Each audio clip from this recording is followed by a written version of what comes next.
We economic hitmen really have been the ones responsible for creating this first truly global empire. And we work many different ways.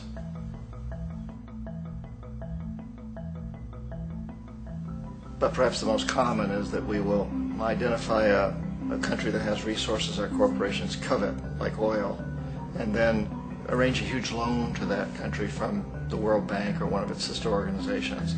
But the money never actually goes to the country. Instead, it goes to our big corporations to build infrastructure projects in that country, power plants, industrial parks, ports, things that benefit a few rich people in that country, in addition to our corporations, but really don't help the majority of the people at all. However, those people, the whole country is left holding a huge debt.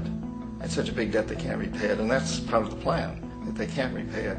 And so at some point, we economic hitmen go back to them and say, listen, you owe us a lot of money, can't pay your debt, so sell your oil real cheap to our oil companies. Allow us to build a military base in your country, or send troops in support of ours to someplace in the world like Iraq, or vote with us on the next UN vote.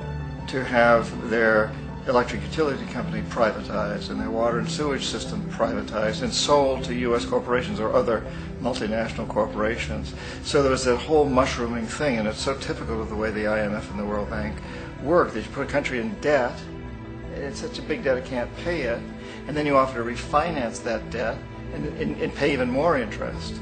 And you demand this quid pro quo, which you call a conditionality or good governance, which means basically that they've got to sell off their resources, including many of their social services, their utility companies, their school systems sometimes, their penal systems, their insurance systems, to foreign corporations. So it's a double, triple, quadruple whammy.